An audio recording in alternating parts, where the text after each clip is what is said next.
They run towards danger for us, but many of them are dealing with another risk that can be just as deadly as the fires they fight. According to the American Cancer Society, firefighters are at an increased risk for cancer.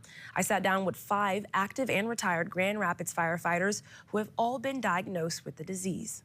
5 people bonded by a common calling. I was a firefighter for the city of Grand Rapids from the mid-90s till 2015.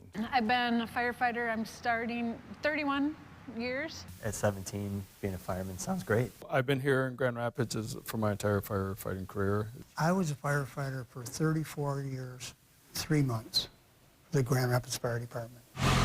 But there's another thing that aligns them. It's the best job that I could ever ask, despite the cancer. A danger they didn't sign up for.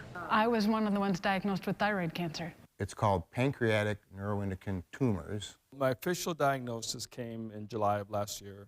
It's prostate cancer. It was testicular cancer. I had been diagnosed with bladder cancer.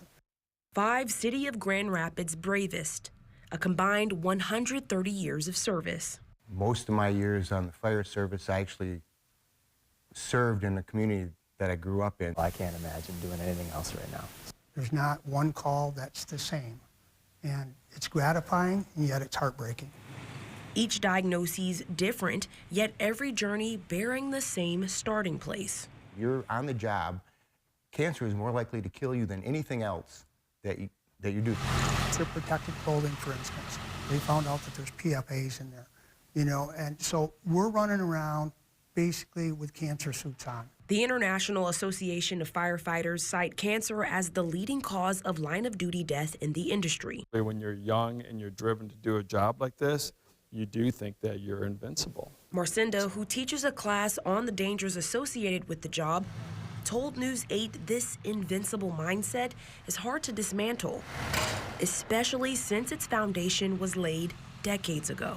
Back in the day, the dirtier your gear got, the smokier it got, the better. When you just smelled like smoke all day long because you had a fire in the morning, and by golly, that's my badge of courage that I smell like this now. But these firefighters say times are changing.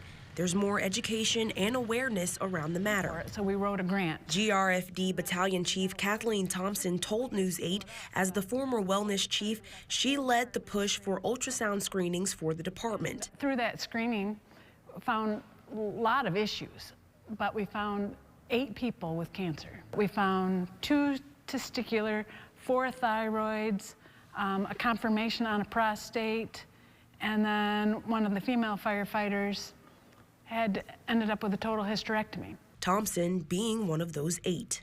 I thought it was pretty ironic that the wellness chief ended up with cancer. There are other common traits among firefighters, like resilience and resolve.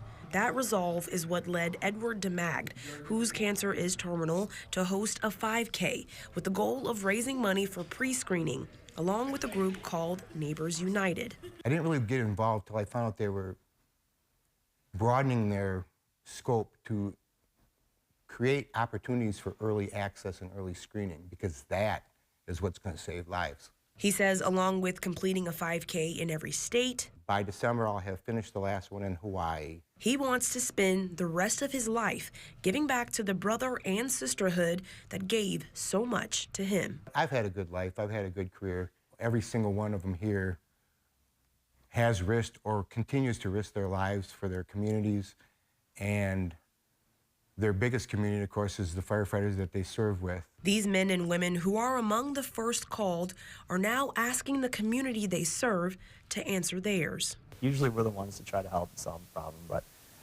the pride keeps us from doing that for ourselves. If it saves even one person, it's all worth it. In Grand Rapids, Katani Gooch, News 8.